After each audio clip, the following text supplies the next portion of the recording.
Keby som mal túto skúsenosť 5-10 rokov dozadu, tak by som dneska nemusel 100 € mesačne dávať za fyzioterapeuta.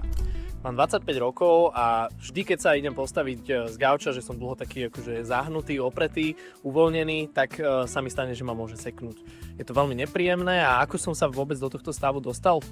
Od svojich 14-15 rokov pravidelne cvičím, cvičil som veľmi aj silovo v posilovni, hral som raketové športy, hral som fotbal a tak ďalej,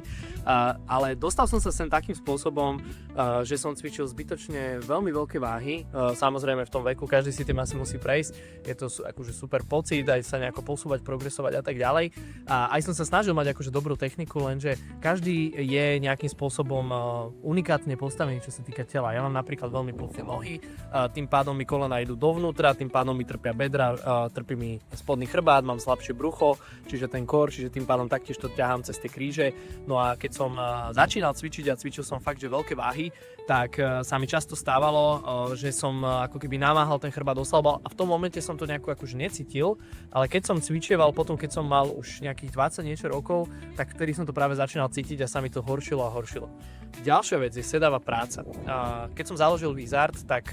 teraz už je to vlastne 5 rokov, tak stále sedím, hej, že môj deň vyzerá tak, že väčšinu dňa v podstate sedím a robím za počítačom. Je to veľmi, veľmi nezdravé, je to v podstate najviac nezdravý, nie pohyb, ale ako spôsob, ako človek môže mať svoje telo, pretože keď sedíte, tak nesedíte dokonale, ale sa uvoľníte, sedíte akokoľvek, hej, však to poznáte. A ešte keď človek do toho necvičí, tak to je úplne že čistá katastrofa. Čiže veľmi dôležité pri sedavej práce často meniť, možno aj že raz za hodinu, za 2 hodiny sa ísť ponaťahovať, prejsť, zmeniť aspoň pohyb, to znamená, že ten postoj,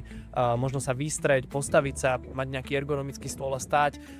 prípadne si sadnúť aj na zem, hej, alebo sa ísť nejakou aspoň na chvíľučku prejsť a ponaťahovať a do toho samozrejme silovo cvičiť, lebo keď silovo cvičíte, ale s rozumom, nie zbytočne nejaké obrovské váhy,